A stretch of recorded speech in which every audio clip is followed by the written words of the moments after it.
गोस्वामी जी महाराज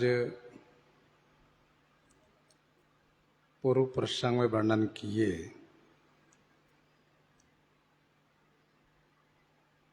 श्री सती जी बहुत दुखी होकर के ब्रह्मा जी से प्रार्थना करती हैं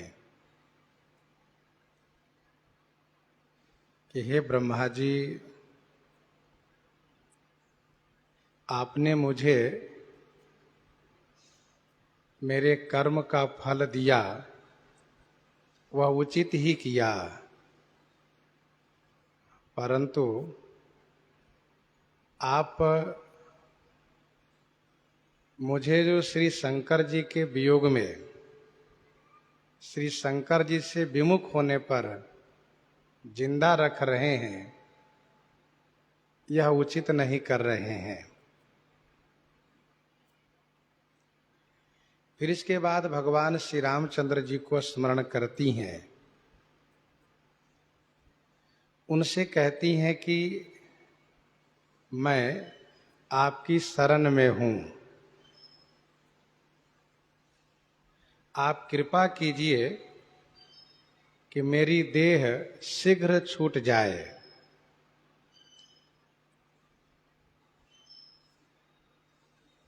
जौ शब्द का प्रयोग श्री राम जी के साथ भी है और श्री शंकर जी के भी साथ है। जौ प्रभु दीन दयाल कहावा और जो मोरे शिव चरण स्नेहो। श्री राम जी की शरण हो करके श्री राम जी की भक्ति कर रही हैं और भगवान शिव के चरण में जो स्नेह है उसको कह करके पतिव्रत धर्म की बात कह रही हैं। और भगवान श्री राम जी को दोनों प्रिय हैं, जो शरणागत भक्त हैं वह और जो पतिव्रत धर्म को पालन करती हैं वह, दोनों प्रिय हैं। श्री सती जी यह चाहती हैं कि जब भगवान शिव ने मुझे परित्याग कर दिए हैं तो मेरा यह शरीर छूट जाए, लेकिन इसका मतलब यह नहीं कि भगवान शिव से मेरा संबंध ही छूट जाए। भगवान शिव में जो मेरा संबंध है पति पत्नी का, वह हमेशा बना रहे। इसलिए कहती हैं कि जौ मोरे शिव चरण स्नेहु, मन क्रम वचन सत्य व्रत ये हो। श्री राम जी की शरण में जाकर के दुख की निवृत्ति के लिए शरीर को छोड़ना चाहती हैं और भगवान शिव के चरणों में स्नेह को बनाए रखना चाहती हैं, जोड़ करके रखना चाहती हैं। इसलिए कहती हैं तो सब दर से सुनिए प्रभु, करऊं सो बेगी उपाय, होई मरण जेहि बिनहि श्रम, दूसह विपति बिहाई। तो माने तो हे सबदर्शी, सब कुछ देखने वाले प्रभु श्री रामचंद्र जी, सो उपाय बेगी करहु, वह उपाय आप शीघ्र कर दीजिए। जेहि बिना ही श्रम मरण होई और बिना ही श्रम दूसह विपति बिहाई। बिना परिश्रम के मरण हो और बिना परिश्रम के असहनीय जो विपत्ति है उसका अंत हो जाए। श्री सती जी कहती हैं कि आप तो सबदर्शी हैं, सब देख रहे हैं, आपसे कुछ छुपा हुआ नहीं है। मेरे प्रति मेरे स्वामी का क्या भाव है, क्या उन्होंने प्रण किया है, तथा मैं किस ग्लानि से दुख से गुजर रही हूं, मैं किस कष्ट को भोग रही हूं, वह सब आप देख रहे हैं। इसलिए आपसे एक ही प्रार्थना है कि आप शीघ्र उपाय कीजिए। अब मुझसे सहन नहीं होता है, सहने की भी एक सीमा होती है, अब मुझसे सहा नहीं जा रहा है, इसलिए शीघ्र उपाय कर दीजिए, बिना परिश्रम के मृत्यु हो। आत्महत्या करना परिश्रम पूर्वक मृत्यु है और उसमें आत्महत्या का दोष लगता है, जिसमें मृत्यु उपरांत भी क्लेश उठाना पड़ता है। इसलिए श्री सती जी आत्महत्या वाली मृत्यु नहीं चाहती हैं।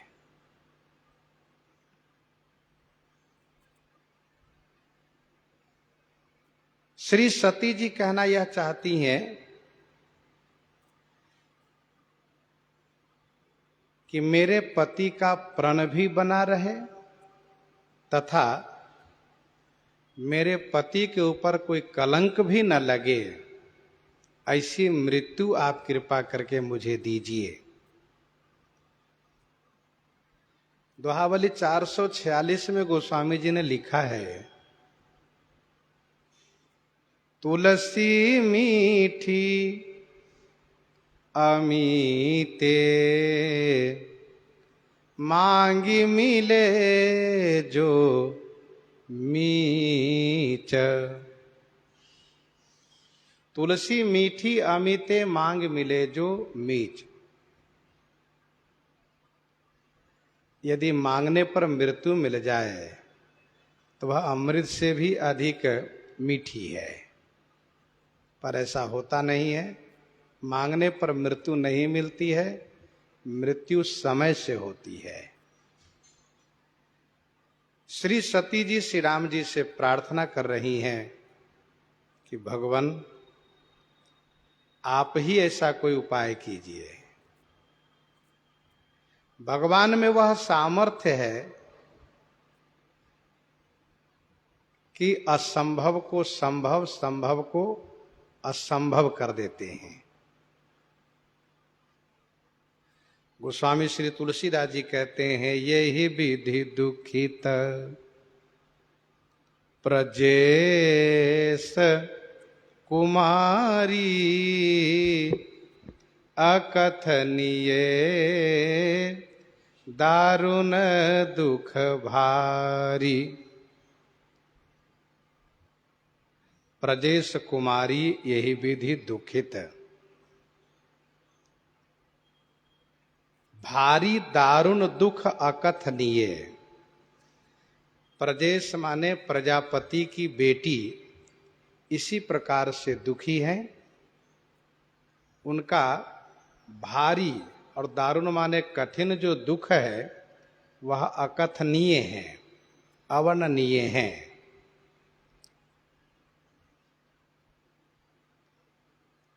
प्रजेश कुमारी कहने का भाव यह है कि श्री सती जी प्रजापति की बेटी हैं,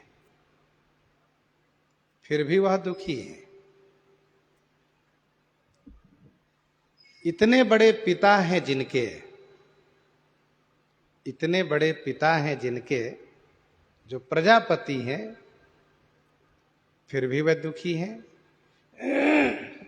इससे यह स्पष्ट हो गया कि स्त्री के जीवन में, नारी के जीवन में उनके संबंध में चाहे कोई कितने बड़े क्यों न हो, चाहे उनके पिता, उनके ससुर, उनके देवर, उनके भाई, चाहे जितने बड़े पद पर हो, लेकिन यदि पति से स्नेह प्राप्त नहीं है तो उनको सुख नहीं मिल सकता है। बन दुख नाथ कहे बहु तेरे, भय विषाद परिताप घनेरे, प्रभु वियोग लवलेश समाना, सब मिली हो ही न कृपा निधाना। सब मिली हो ही न कृपा निधाना।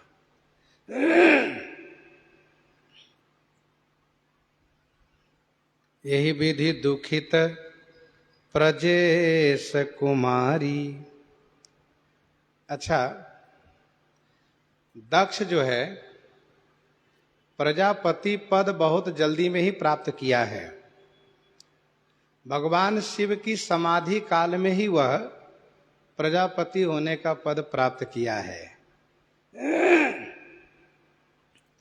नहीं तो इसके पूर्व गोस्वामी जी केवल दक्ष नाम लिया करते थे।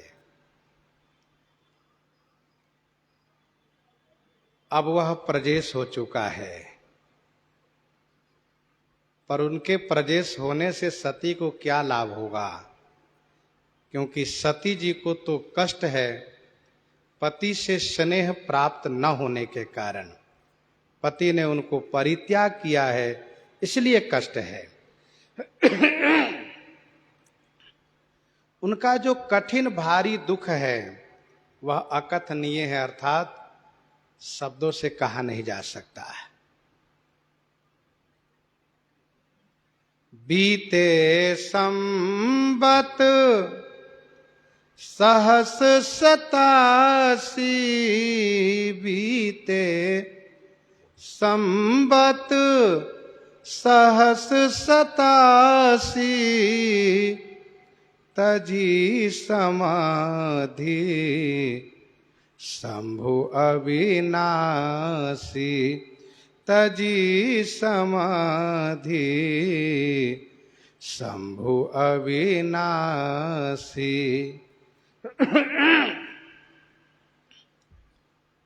87 सहस संबत बीते। 87 सहस माने हजार, संबत माने वर्ष जब बीत गए, तब अविनाशी शंभु ने समाधि तजी। समाधि तजी माने उन्होंने समाधि छोड़ी।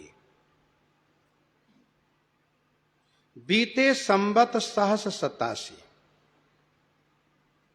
गोस्वामी जी ने पहले ही कहा है कि लागी समाधि अखंड अपारा, वह समाधि का समय रहा है 87,000 वर्ष का।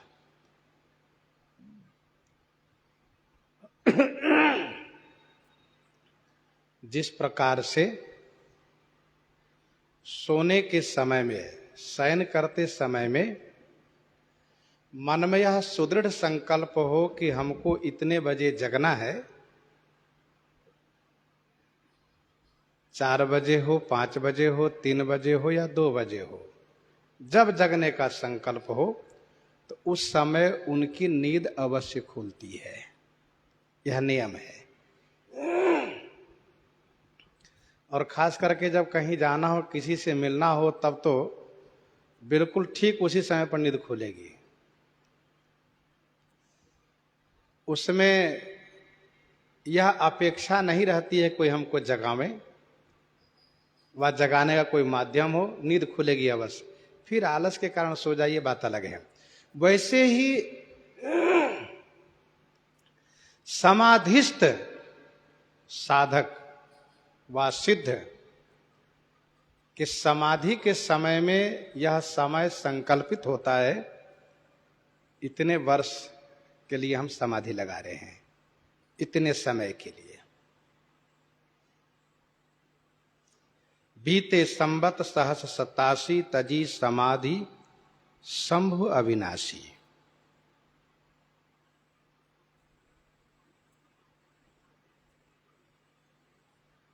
एक प्रश्न है,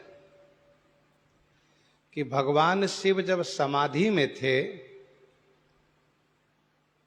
तो लंका के युद्ध में युद्ध कैसे देख रहे थे, जो उन्होंने कहा कि हमहु उमा रहे ते ही संगा, देखत राम चरितरन रंगा। और भगवान श्री राम जी के राज तिलकोत्सव में कैसे थे, यह एक प्रश्न है, शंका है। इसका समाधान यह है कि भगवान शिव विभुम व्यापकम ब्रह्म वेद स्वरूपम ऐसे हैं। भगवान शिव कैसे हैं? विभुम व्यापकम ब्रह्म वेद स्वरूपम। ऐसे भगवान शिव के लिए कोई आश्चर्य की बात नहीं है कि वे समाधिस्थ भी हैं और श्री राम जी की लीला का अवलोकन भी कर रहे हैं।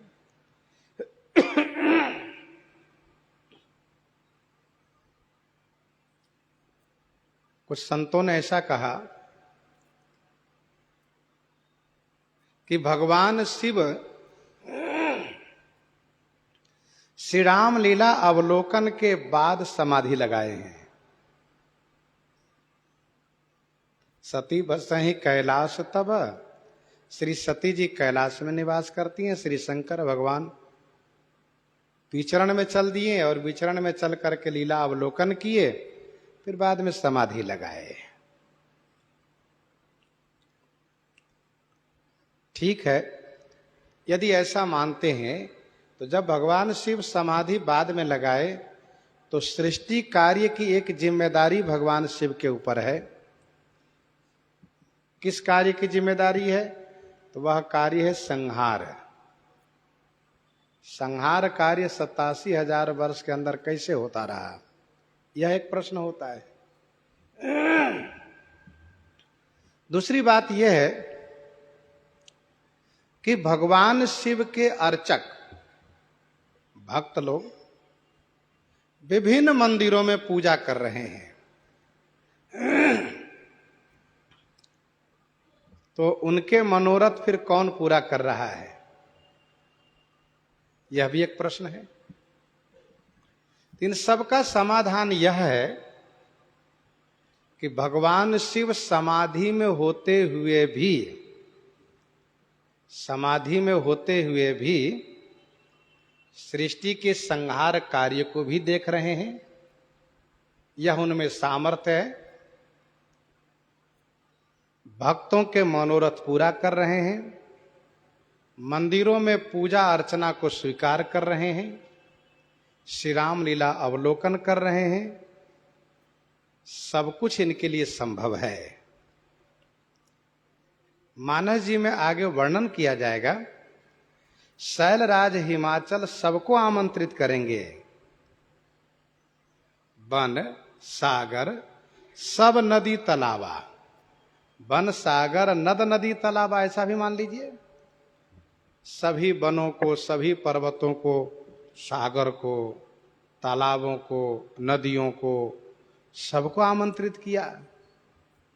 सब आए, तो सब आए तो इसका मतलब वहां का सब खाली हो गया होगा, ऐसा नहीं हुआ है। आए सब हैं और वो जो जहां है वहां भी कार्य चल रहा है। काम रूप सुंदर तनुधारी सहित समाज सहित बर, नारी गए सकल तो हिमाचल गेहा। इनका सबका एक वह स्वरूप है जिस स्वरूप से बाहर का व्यवहार करते हैं और स्थूल स्वरूप से वहीं बने रहते हैं। भगवान श्री रामचंद्र जी जब समुद्र पर क्रोध किए तो विप्र रूप आयु तजिमाना, समुद्र आया। श्री हनुमान जी जब समुद्र पार कर रहे थे तो जलनिधि रघुपति दूत बिचारी, तय मैनाक हो ही श्रमहारी। इसका मतलब सबका एक वह रूप है जिस रूप से वे बाहरी व्यवहार करते हैं और स्थूल रूप से वहां बने रहते हैं। देवताओं की यह व्यापकता है। और भगवान शिव फिर क्या कहना है, विभुम व्यापकम ब्रह्म वेद स्वरूपम, भगवान शिव सब कर सकते हैं।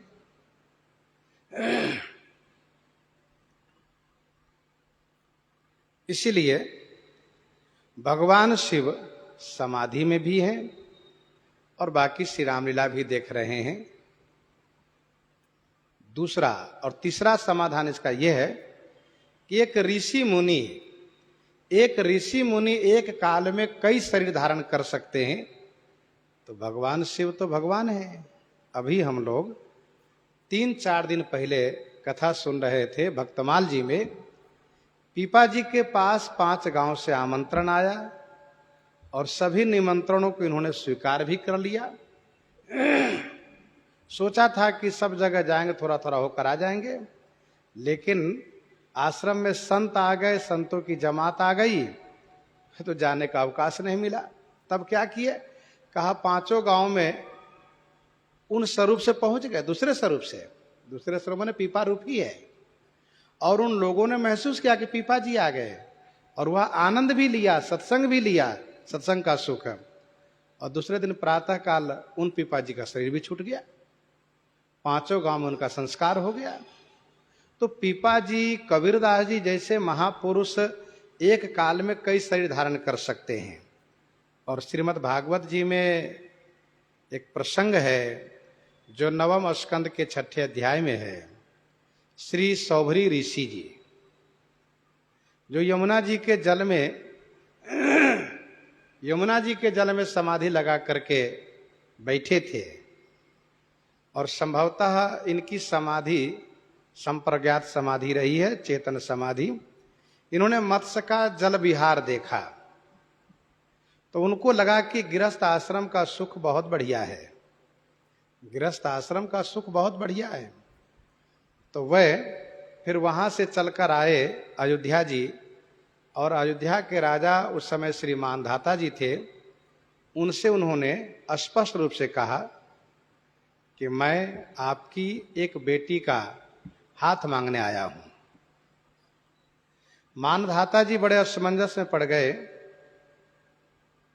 कि लोग क्या कहेंगे कि बताओ, एक वृद्ध महात्मा के साथ अपनी बेटी का विवाह किए राजा, और फिर मेरी बेटी इस बात को लेकर के संतुष्ट भी नहीं होगी, प्रसन्न नहीं होंगी।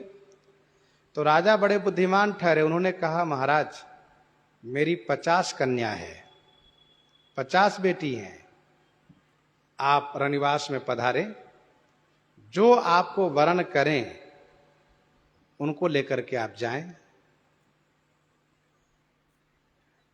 सौभरी ने विचार किया कि मैं समझ रहा हूं कि राजा ने इस तरह से क्यों जवाब दिया है और क्यों होशियारी किया है। यह देख करके कि सौभरी बहुत बुढ़ा है, इसीलिए वृद्ध है, इसलिए रास्ते में उन्होंने तप का संकल्प किया और कामदेव से भी सुंदर राजकुमार बन गए। परिणाम ये हुआ कि एक नहीं बल्कि 50 ने माला पहना दिया, 50 ने वर्ण किया, और 50 को लेकर के जब मानधाता जी के सामने से निकले तो वे चुप रह गए, कुछ नहीं बोल पाए। और फिर आकर के इन्होंने 50 के लिए, क्योंकि राजा की बेटी है, एक राज सुख को उपभोग कर चुकी हैं, और यदि इनकी कहीं शादी होती तो एक राज परिवार में शादी होती, इसलिए एक रानी को जो सुख होना चाहिए उन सभी सुखों का श्री सौभरी ऋषि ने प्रबंधन किया। 50 महल अलग अलग बनवा दिए तप के प्रभाव से, और 50 के लिए अलग अलग सारी सुविधाएं कराई उन्होंने, और 50 शरीर बना करके 50 महल में रहने लगे। मानधाता जी जब अपनी बेटी से मिलने के लिए गए हैं तो जिस महल में जाते हैं वह बेटी यह कहती है कि पिताजी मुझे सब सुख प्राप्त है, सब सुख है, पर मुझे दुख इस बात की है कि मेरी अन्य बहनें दुखी होगी, क्योंकि मेरे पति हमेशा इसी महल में रहते हैं, वे कभी किसी महल में जाते ही नहीं। और यही जब उत्तर लगभग कई महलों से मिला तो मानधाता जी प्रणाम किए, उनके तप को, उनके तेज को और फिर वे वापस आ गए। कहने का अभिप्राय यह है कि एक सौभरी ऋषि, एक पीपा जी, एक कबीरदास जी जैसे महापुरुष लोग एक काल में कई शरीर बना सकते हैं, तो भगवान शिव यदि कई शरीर बना लिए तो इसमें आश्चर्य क्या है।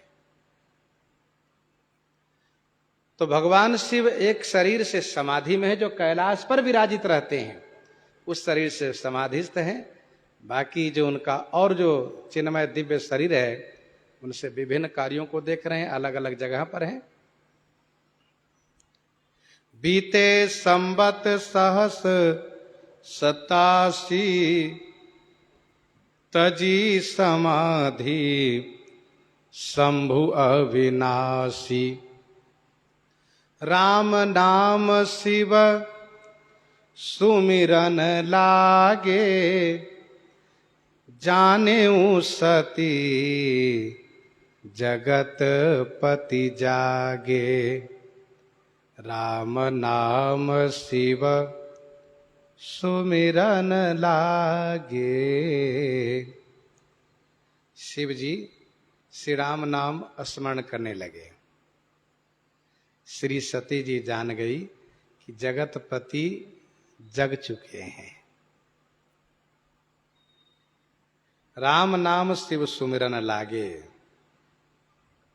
इससे यह स्पष्ट हो गया कि समाधि लगाते समय में श्री राम नाम सुमिरन कर रहे थे।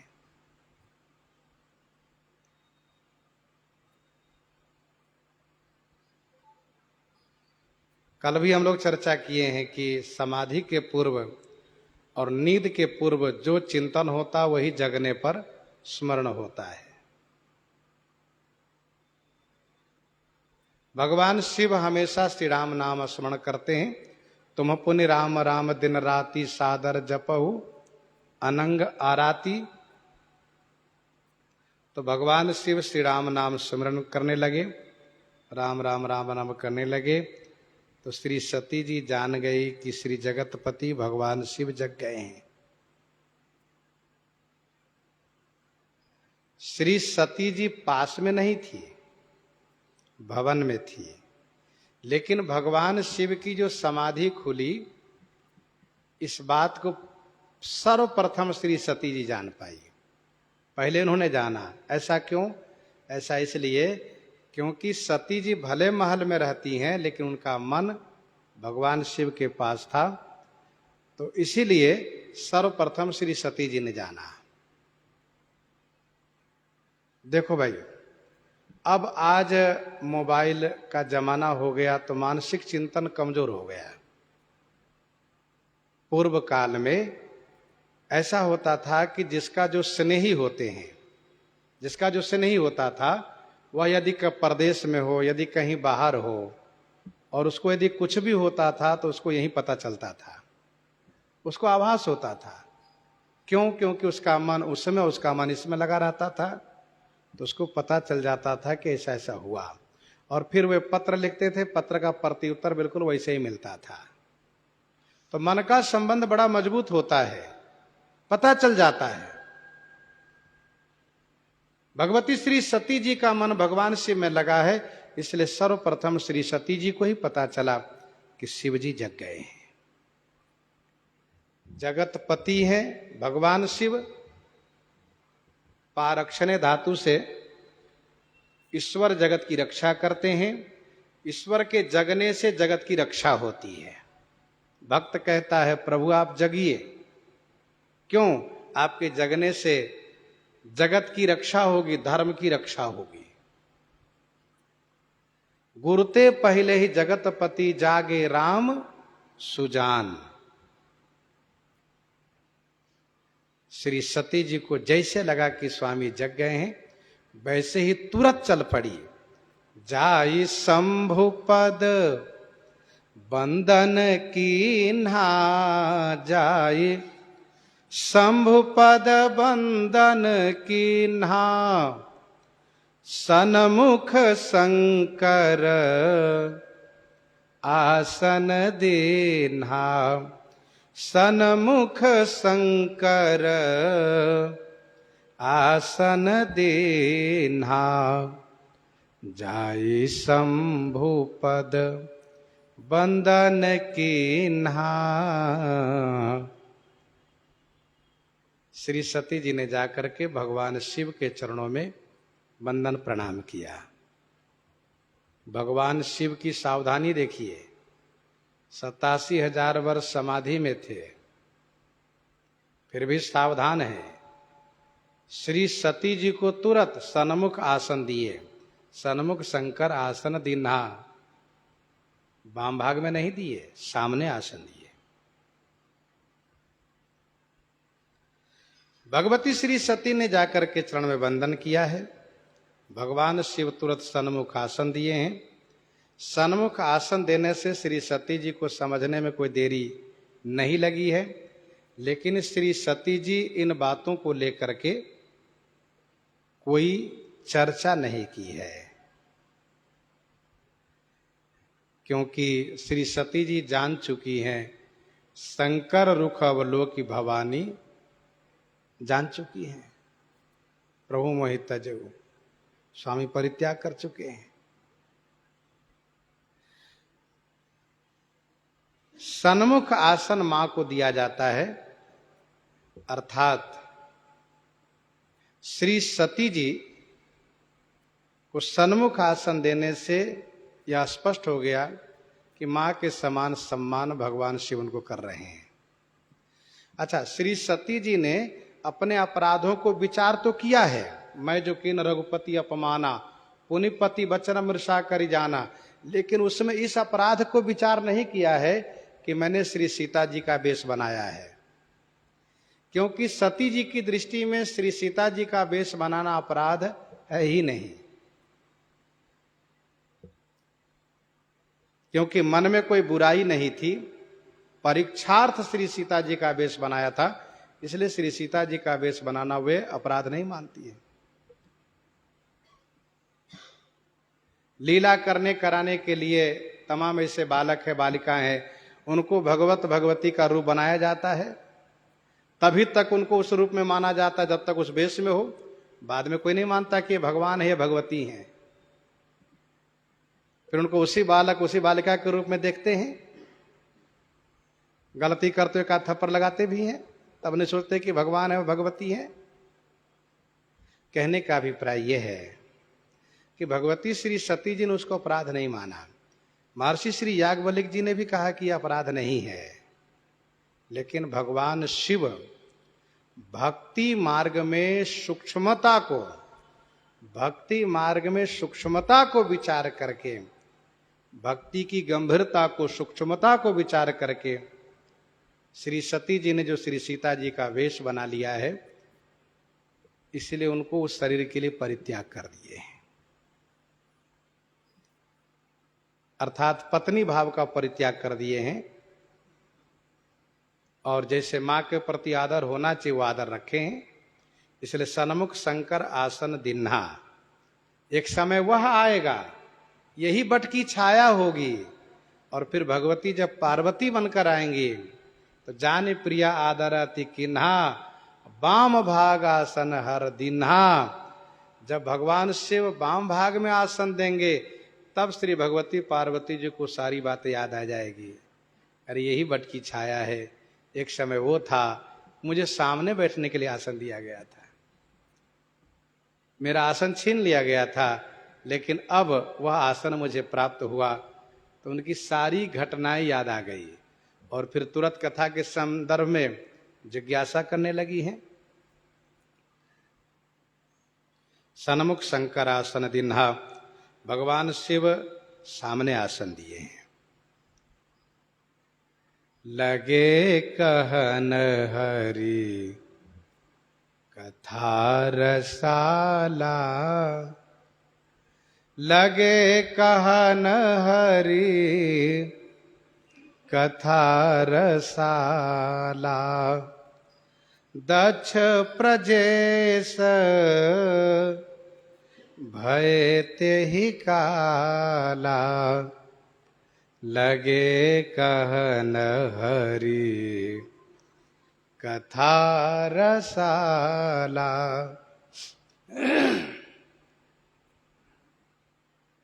भगवान शिव अपनी प्रतिज्ञा में बड़े सावधान हैं। श्री सती जी आई, वंदन किया, प्रणाम किया, तुरंत सामने आसन दिए, बैठ गईं और जैसे बैठी वैसे तुरंत कथा शुरू कर दिए।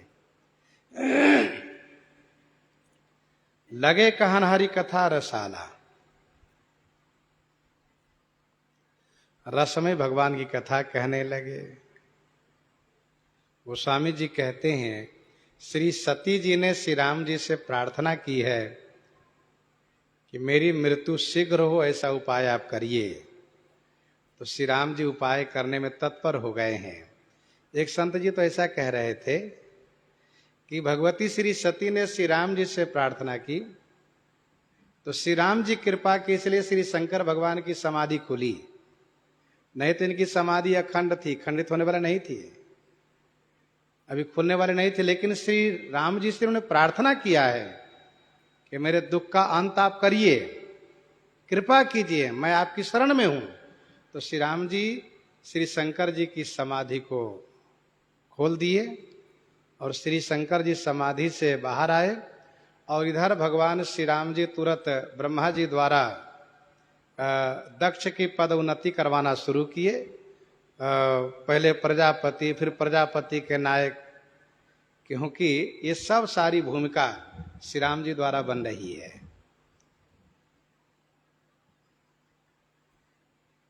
भगवान शिव रसमय कथा सुनाने लगे।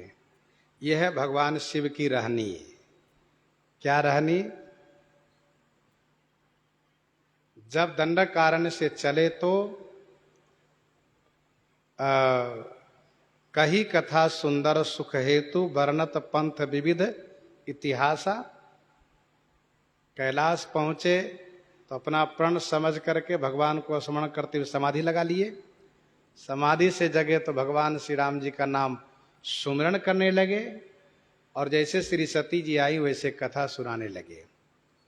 भगवान शिव मानो शिक्षा ये दे रहे हैं कि भजन की यही विधि है कि एक पल भी खाली मत जाने दो। मन बड़ा बदमाश है, जहां मन खाली होगा उत्पात करेगा, वो उल्टा सीधा सोचेगा। इसलिए मन को खाली रहने मत दो, मन को हमेशा भगवान के भजन में लगाए रखो। इसलिए साधु महात्मा में भजन की अनेक विधि है। क्या? स्नान करो, ये भी भजन ही है। स्नान करो, ये भी भजन है। स्नान करो, फिर तिलक लगाओ, फिर संध्या वंदन माला करो, फिर इसके बाद पाठ करो, फिर भगवान की पूजा करो, फिर दर्शन करो, फिर भगवान की अन्य अन्य सेवा करो, उसी में लगे रहो, खाली नहीं है। प्रातः काल का नियम हुआ, भोजन प्रसाद हुआ, विश्राम किए, नहाए, फिर कथा सत्संग में जुड़ गए, फिर दर्शन पूजा में लग गए। खाली ही नहीं है, कहां समय है? तो यह है भक्तों की रहनी कि हमेशा भगवान के भजन में लगे रहो। देखो भाई, मन को जब भजन में लगाए रखेंगे तो प्रपंच की ओर नहीं जाएगा।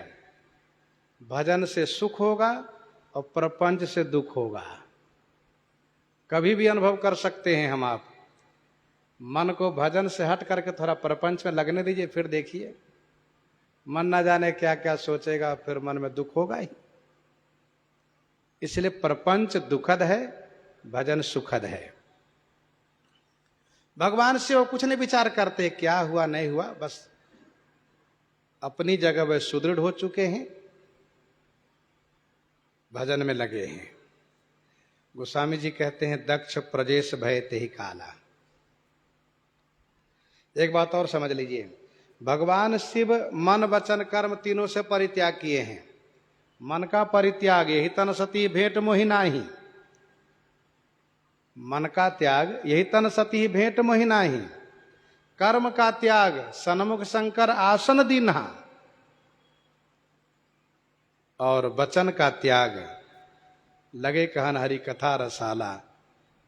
कुछ नहीं पूछा कैसी हो और इतने वर्षों में कैसा क्या रहा, क्या हुआ, कुछ नहीं, कोई चर्चा नहीं। भगवान की कथा कहो, सुनो, जो हुआ अच्छा हुआ, जो होगा अच्छा होगा, चिंता मत करो। तेही काला का मतलब उन्हीं दिनों की बात है। तेही काला माने उन्हीं दिनों की बात है। कब? जब भगवान शिव समाधि में थे तब। इसके बाद देखा विधि विचारी सब लायक, दक्ष ही किन्ह प्रजापति नायक, दक्ष ही किन्ह प्रजापति नायक। श्री ब्रह्मा जी ने विचार करके देखा कि दक्ष सब लायक हो गए हैं। देखा विधि विचारी, विधि ने विचार करके देखा कि दक्ष सब योग्य हो गए हैं, सारी योग्यता है, सब गुण है इनमें। तो क्या ब्रह्मा जी को नहीं पता है कि शंकर जी से विरोध करता है? ब्रह्मा जी को पता है, पर उन्होंने इस बात पर अनदेखी किया। क्यों? कुछ दोष तो हम सब में रहता है, कुछ दोष तो सब में रहता है। देखो, ये सृष्टि गुण दोषात्मक है, तो कहीं गुण ज्यादा है, कहीं दोष ज्यादा है। बिल्कुल दोषों से मुक्त हो ऐसा संभव ही नहीं है। तो ब्रह्मा जी ने उन बातों पर अनदेखी किया है। और फिर दक्ष बहुत बड़े बड़े के ससुर जी हैं। ये भागवत जी में, पुराणों में वर्णन है। कहीं कहीं इनकी 21 बेटियों की चर्चा है, और सब बड़े बड़े के साथ इनकी बेटी का विवाह हुआ है। तो ब्रह्मा जी महाराज ने देखा कि प्रजापति नायक बनाने योग्य है। तो दक्ष ही किन्ह प्रजापति नायक। और प्रजापति नायक यह वह पद है, जैसे आजकल प्रधानमंत्री के बाद दूसरा पद है गृह मंत्री, वैसे ये ब्रह्मा जी के नीचे वाला पद है। ये प्रजापति नायक का पद है, बहुत बड़ा पद है। देखा विधि विचारी सब लायक, दक्ष ही किन्ह प्रजापति नायक। ब्रह्मा जी ने इनको प्रजापति के नायक बनाया है।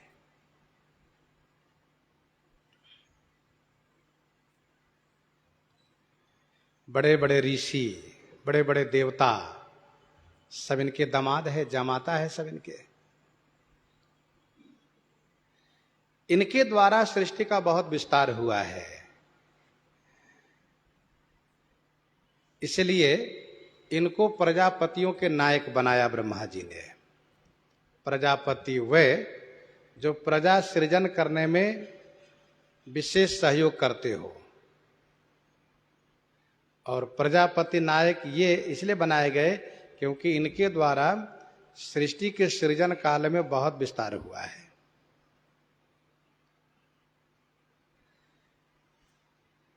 यहां पर एक महत्वपूर्ण बात यह है कि अधिकार तब देना चाहिए जब अधिकार की योग्यता हो।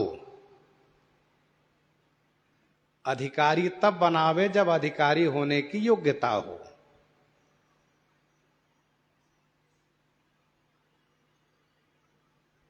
ऐसा न हो कि बहुत मालिक हो जाए, और ऐसा भी न हो कि कोई मालिक न रहे, और ऐसा भी न हो कि मूर्ख मालिक हो जाए।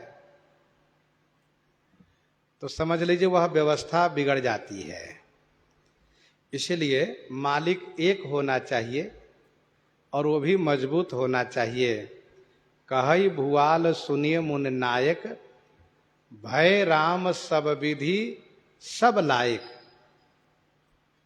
कहई भुआल सुनिए मुन नायक, भय राम सब विधि सब लायक। यह योग्यता देखनी चाहिए।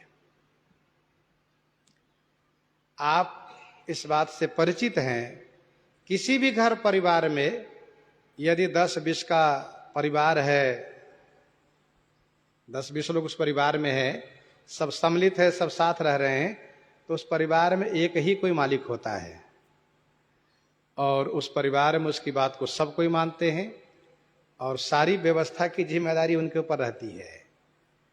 तो परिवार में वही एक गार्जियन होता है, वही एक मुखिया होता है, वही मालिक होता है। उसके ऊपर बड़ी जिम्मेदारी होती है और उस सबको प्रसन्न करके, सबको समन्वय करके चलने का प्रयास भी करता है। तो देखा विधि विचारी सब लायक, दक्ष ही किन प्रजापति नायक। ब्रह्मा जी महाराज ने उनको प्रजापतियों के नायक बना दिया। पहले प्रजापति बनाए, दक्ष से प्रजापति और प्रजापति से फिर इसके बाद सीधे प्रजापति नायक बना दिए। जैसे कोई व्यक्ति हो उसको जिलाधिकारी बनाया जाता हो, जिलाधिकारी से फिर मुख्यमंत्री और मुख्यमंत्री से सीधे प्रधानमंत्री।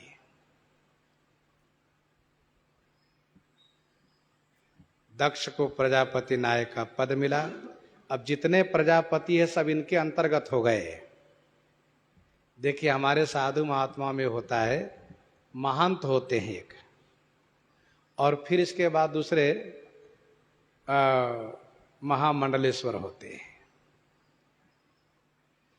तो महंत है, श्री महंत है, फिर मंडलेश्वर है, फिर महामंडलेश्वर है। इस तरह से हमारे यहाँ साधु महात्माओं में भी होता है।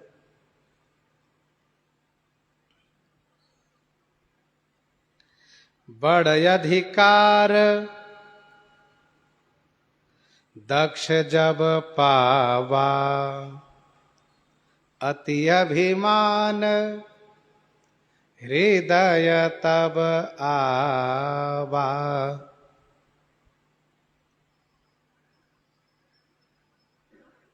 देखो भाई, जो बहुत बड़े पद पर होते हैं उनको ईर्ष्या से, द्वेष से मुक्त रहना चाहिए। और ऐसा नहीं कि वह ईर्ष्या द्वेष से युक्त हो, प्रतिशोध से युक्त हो, तो वह तो अधिकार पद पाते ही उसका दुरुपयोग शुरू कर देगा। इन्होंने मुझे अपमान किया था और मैं अब राजा बन गया हूं, मुखिया बन गया हूं, तो इसका बदला तो ले लूंगा तुरंत। सो नहीं होना चाहिए।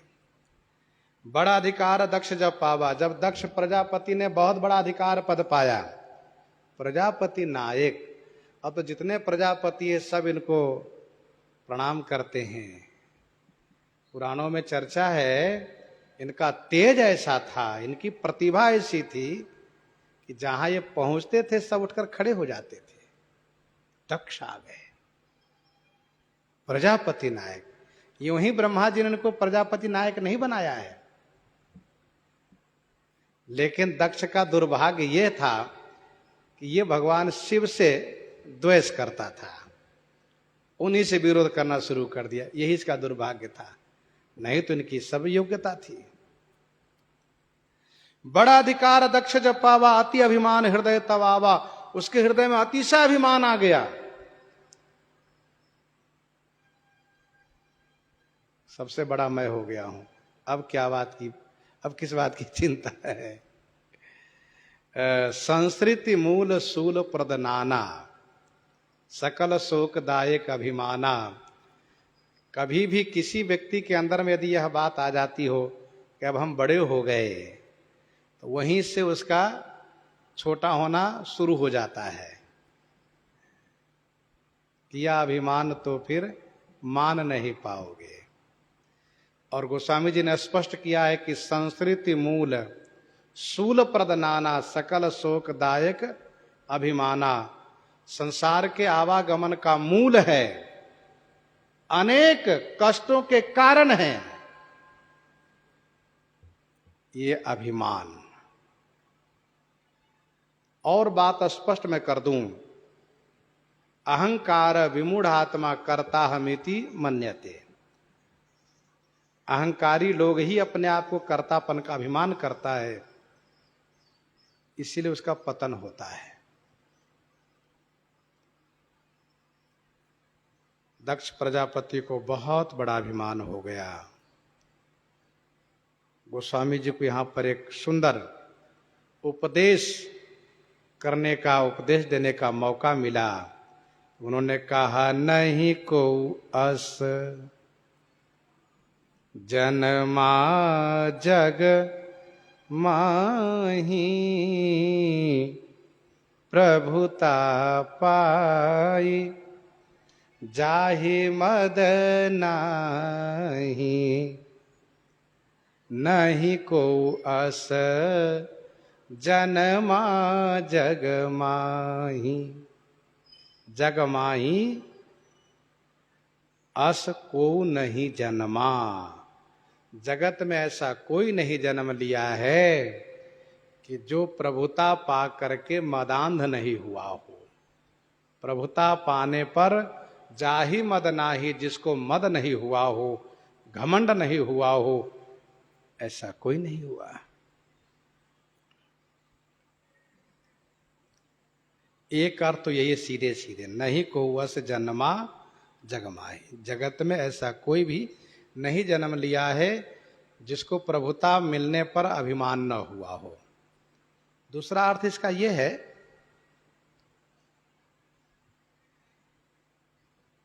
कि प्रभुता पाई जाहि मद नाही। प्रभुता पाने के बाद जिसको मद नहीं हुआ हो, ऐसा कोई संसार में फिर दोबारा जन्म ही नहीं लिया है। ये दूसरा अर्थ है। क्या मतलब हुआ इसका? इसका मतलब ये हुआ कि प्रभुता पाने के बाद यदि घमंड नहीं हुआ, अभिमान नहीं हुआ, तो उसका जन्म संसार में फिर नहीं होगा। फिर क्या होगा? वह तो संसार से मुक्त हो जाता है। ये दूसरा अर्थ है। तीसरा अर्थ इसका यह है कि नहीं को वस जन्मा जग माही प्रभुता पाई जाहि मद नाही। प्रभुता पाने के बाद जिसको मद न हुआ हो, ऐसा कोई संसार में जन्म ही नहीं लिया है। ऐसा कोई है कि नहीं? तो भक्तों ने कहा ऐसा है ना, भगवान है, भगवान श्री राम जी हैं, भगवान श्री कृष्णचंद्र जी हैं। ऐसा तो कहा ये जन्म नहीं लिए, तो ये तो प्रगट हुए, भय प्रगट कृपाला दीन दयाला कौशल्या हितकारी। ये जन्म नहीं लेते हैं, ये प्रगट होते हैं। प्रभुता पाने के बाद मद नहीं हुआ हो, ऐसे पुरुष जगत में जन्म नहीं लेता है। ऐसे पुरुष जगत में प्रगट होता है। वो पुरुष नहीं होता है, वो पुरुषोत्तम होता है। पुरुष प्रसिद्ध प्रकाश निधि प्रगट परावर नाथ रघुकुल मणि मम स्वामी सोई कही शिव नायौ माथ। ये तीसरा अर्थ है। तो नहीं को अस जन्मा जग माही प्रभुता पाई जाहि मद नाही।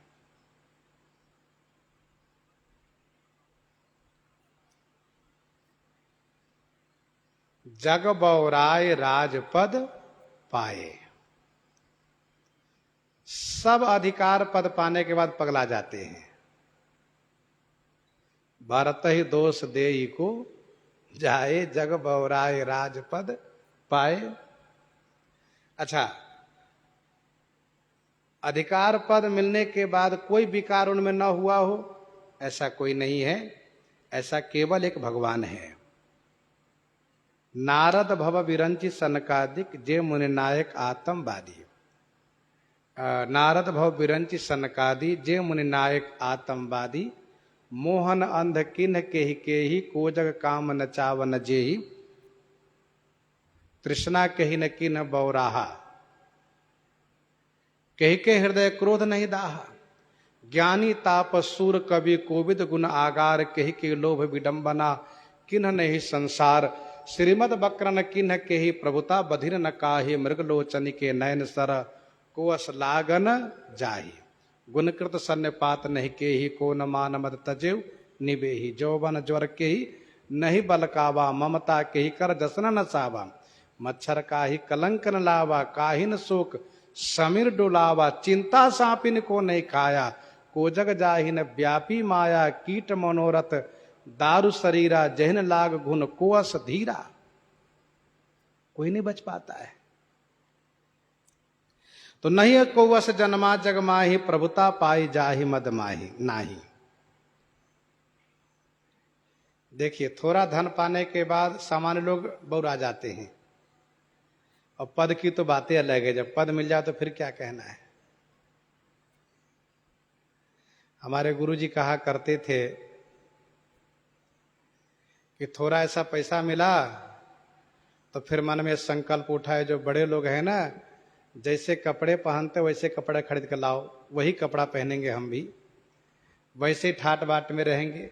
लेकिन यह तो उनका सुकृत है, उनको तो हमेशा मिलेगा, आपको बस 4 दिन की चांदनी, फिर अंधेरी रात, फिर वैसे हो जाओगे और उसका उस रूप में संरक्षण भी नहीं कर पाओगे, रख भी नहीं पाओगे।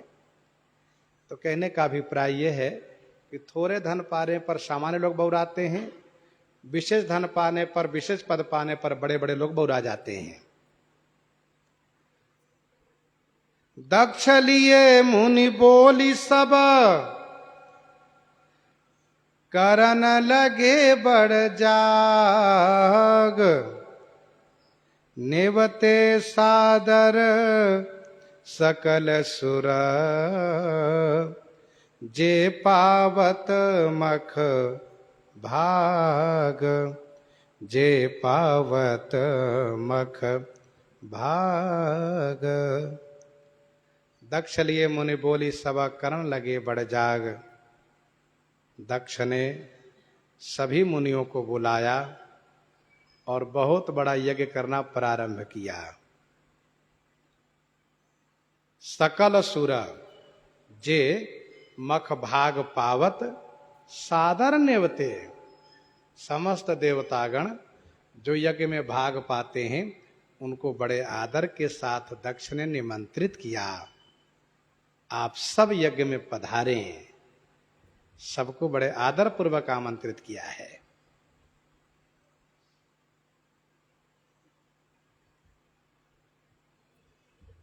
श्रीमद् भागवत जी में वर्णन है कि दक्ष ने सर्वप्रथम वाजपेयी नाम का यज्ञ किया और जब देखा कि यह यज्ञ मेरा पूरा हो गया, छोटा यज्ञ था, वो गिने चुने कुछ लोगों को बुलाया था, तब इसके मन में आया कि अब मैं बड़ा यज्ञ करूंगा। ध्यान दीजिएगा, ये वाजपेयी यज्ञ किया, वह उसका एक परीक्षण था कि देखे कोई विरोध करते हैं कि नहीं, और वह यज्ञ भी शिव जी के विरोध में ही किया था। इसके बाद देखा कोई बोलने वाला नहीं, कौन बोलेगा, जितने बड़े लोग सब हमारा दामाद ही है, कौन बोलेगा। अब चाहे वो चंद्रमा हो चाहे सूर्य हो, कहीं न कहीं रिश्ते में बड़े बड़े ऋषि लोग सब इनके जमाता में लगते हैं, दामाद में। क्या पाताल क्या स्वर्ग, सब जगह इनका प्रभुत्व है, नागलोक में भी इनका है। तो इसके बाद वो बड़ा यज्ञ शुरू किया है जिसका नाम है बृहस्पति शव। बृहस्पति शव नाम का यज्ञ शुरू किया है। यज्ञ स्थल इन्होंने बनाया है हरिद्वार में। हरिद्वार में गंगा जी के तट पर कनखल नाम का क्षेत्र है। हरिद्वार में कनखल नाम के क्षेत्र में इन्होंने यज्ञ स्थल बनाया है। यज्ञ स्थल की परिसीमा है लगभग 10 योजन। 10 योजन की दूरी में यज्ञ स्थल की तैयारी है, क्योंकि बहुत लोग आएंगे, सबको बुलाया है, बड़ी भीड़ होगी, सबका सम्मान हो।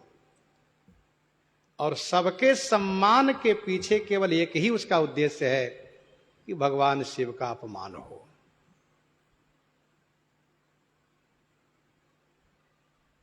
देखिए, जब यज्ञ किसी के अपमान के लिए, किसी के विनाश के लिए, किसी द्वेष ईर्ष्या से किया जाता हो, तो वही यज्ञ तामसी हो जाता है। दक्ष का यज्ञ तामसी है, क्योंकि भगवान शिव के अपमान के लिए ही यज्ञ किया है इसने।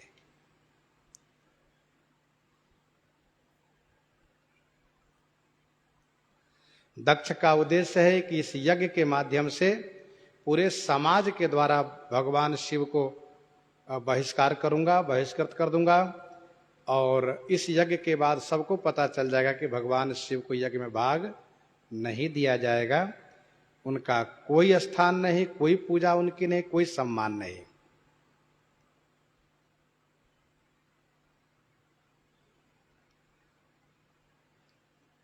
भगवान शिव के अपमान में यज्ञ किया है, इसलिए सब देवताओं को जो यज्ञ में भाग पाते हैं बड़े आदर के साथ निमंत्रित किया है। मुनि लोगों को निमंत्रित नहीं बुलवा लिया, इसका मतलब यह है कि दक्ष मुनियों को कम सम्मान देता है, बहुत ज्यादा नहीं, इसलिए सबको बुला लिया, आ जाइए सब लोग। और देवताओं को आमंत्रित किया है बड़े आदर के साथ। यज्ञ में कौन कौन आ रहे हैं उनके बारे में भी जान लीजिए। किन्नर नाग सिद्ध गंधर्वा बधुन समेत चले सुर सरवा। किन्नर नाग सिद्ध गंधर्वा, किन्नर आ रहे हैं, नाग आ रहे हैं, सिद्ध यह देव जाति है, सिद्ध गंधर्व आ रहे हैं। सर्वासुर माने सभी देवता, सर्वा माने सभी देवता, बधुन समेत माने अपनी अपनी पत्नियों के साथ चल रहे हैं। अर्थात दक्ष ने सबको घर परिवार सहित आमंत्रित किया है। आप सब अपने परिवार बच्चों के साथ आइएगा, पत्नी बच्चे सबको लेकर आइएगा। किन्नर, किन्नर यह देवताओं की जाति है। किन्नर यह देवताओं की जाति है। इनके बारे में वर्णन है, ये दो तरह के हैं। कुछ तो ऐसे हैं जिनका शरीर मनुष्य का है और सिर मुख जो है घोड़े का है, और कुछ दूसरा ऐसे हैं जिनका शरीर घोड़े का है तो मुख मनुष्य का है। ये नाचने गाने में बड़े कुशल होते हैं किन्नर, और इनके स्वर बड़े मीठे होते हैं, इसलिए नाचने गाने में बड़े प्रसिद्ध है किन्नर। गंधर्व भी इसी में है। ध्यान दीजिएगा, किन्नर के विवाह के संदर्भ में बड़ी विलक्षणता है। क्या विचित्रता है? यही कि यदि पुरुष का शरीर नराकार है, मुख अश्वाकार है, तो फिर उसकी पत्नी के शरीर जो होगा वह अश्वाकार होगा, मुख नराकार होगा। ये उसके विवाह में विधि है। एक का शरीर घोड़े का होगा, एक का शरीर मनुष्य का होगा। ये उसमें चलता है किन्नर में। और नाग की बात है तो नाग पाताल में रहते हैं, और ये कद्रु की संतानें हैं नाग, सुरसा की भी संतानें हैं, ऐसी भी चर्चा है। तो ये नाग है। पुराणों में वर्णन है नाग का शरीर भी मनुष्य नराकार ही होता है। नाग लोक में नाग सांप रूप में नहीं बल्कि वो मनुष्य रूप में दिखते हैं वहां पर। हाँ, ऐसा वर्णन है। नाग अपने नाग लोक में नराकार में रहते हैं, मनुष्य के शरीर में रहते हैं वे। भक्तमाल जी में इन कुछ नागों का स्मरण किया है स्वामी श्री नाभा गोस्वामी जी ने 2756 में। उरग अष्टकुल का वंदन किया है, प्रणाम किया है। नाग सिद्ध, सिद्ध या देवताओं की जाति है। ध्यान दीजिएगा, एक सिद्ध वह होता है जो साधना करके सिद्धि प्राप्त करता है, दूसरा ये सिद्ध जाति है। देवलोक में सिद्ध जाति है। जैसे हम लोग यहां पर उत्तर भारत तरफ इधर हम लोग कहते हैं कि भाई बाबा जी बन गए, बैरागी बन गए, लेकिन दक्षिण और पश्चिम में जाइए तो कहते हैं हम बैरागी हैं बाबा महाराज, हम भी बैरागी ही है। तो बैरागी जाति है उनकी। आप दक्षिण पश्चिम में जाइए, राजस्थान गुजरात तरफ, तो बहुत लोग ऐसे कहेंगे महाराज हम भी बैरागी, हमारी जाति बैरागी है। तो बड़ा आश्चर्य होता है, भी बैरागी ही है। तो वैसे ही एक सिद्ध होते हैं, और ये देवलोक में सिद्ध जाति है। सिद्ध, सिद्ध है, चारण है, सब जाति है वहां की। गंधर्व, गंधर्व देवताओं की जाति है। तो गंधर्व और किन्नर नाचने गाने में बड़े कुशल होते। खास करके गंधर्व के बारे में प्रसिद्धि है गायन, बहुत बढ़िया गायन करते हैं।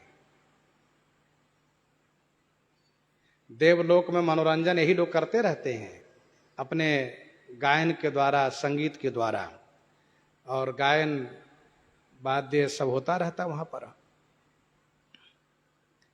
बधुन समेत चले सुर सर्वा, सभी देवता अपनी अपनी पत्नी के साथ चले हैं।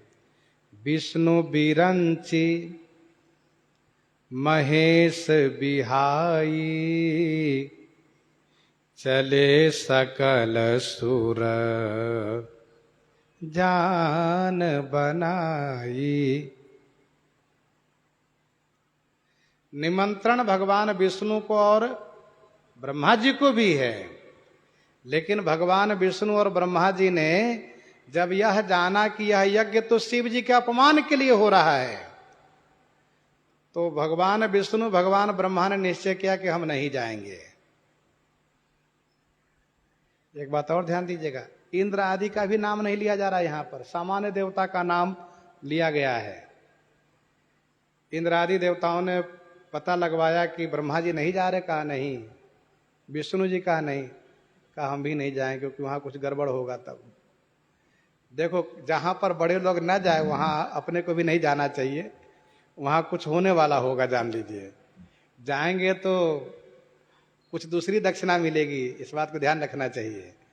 तो दक्षिणा के लोभ में सब जगह नहीं जाना चाहिए, दक्षिणा के लोभ में भी वहीं जाना चाहिए जहां अपने से बड़े लोग, आदरणीय लोग जा रहे हो। ये देवताओं का अपराध है क्या? विष्णु बिरंची महेश बिहाई,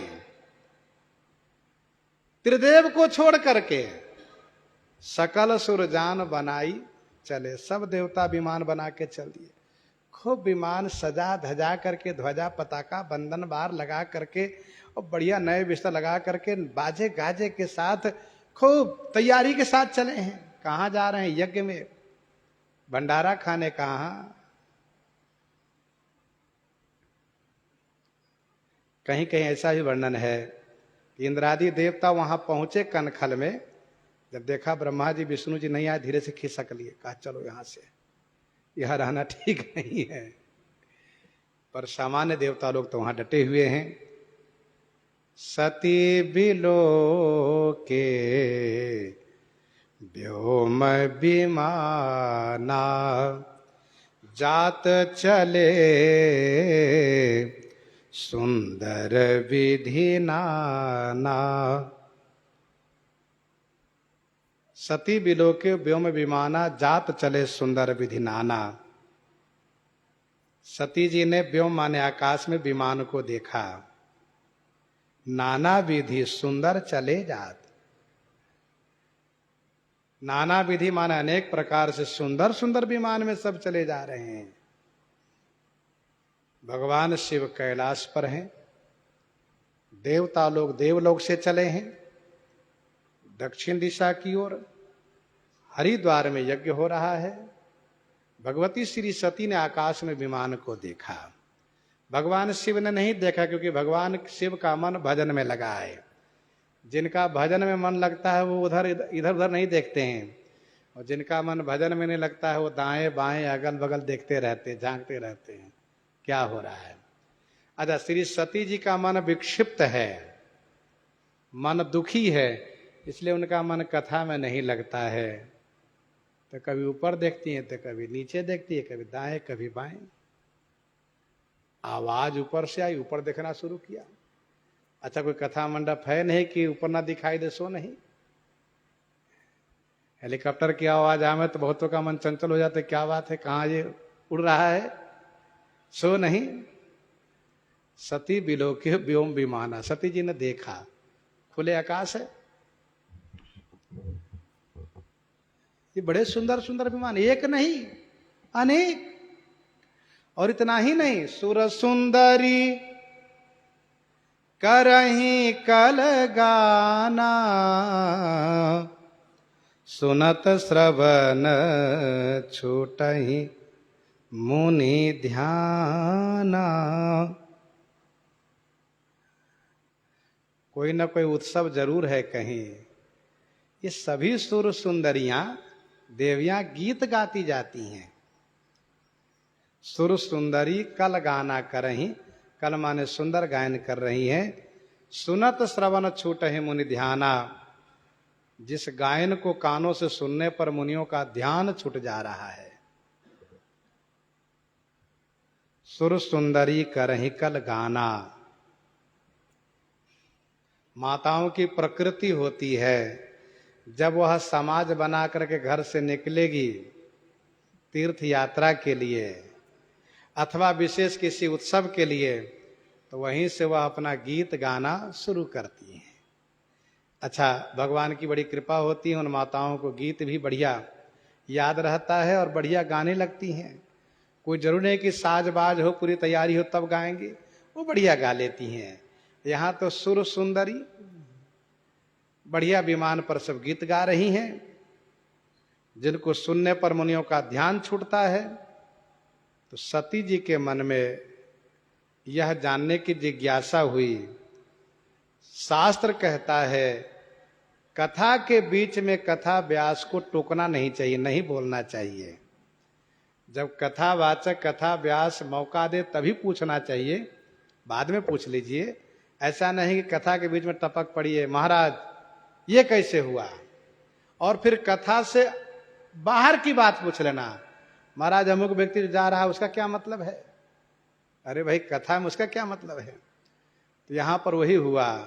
भगवान शिव कथा सुना रहे थे, भगवती श्री सती जी ने पूछा, स्वामी ये विमान सब कहां जा रहे हैं? भगवान शिव ने कहा, देखो हम कथा सुना रहे, विमान देख रही हैं।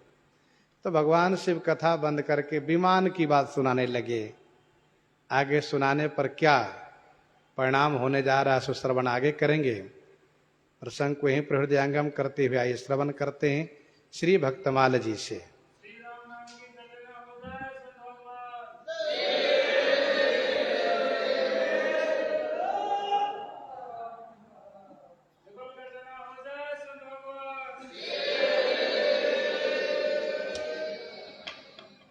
परसों के कथा के समय में थोड़ा परिवर्तन रहेगा, इस बात को ध्यान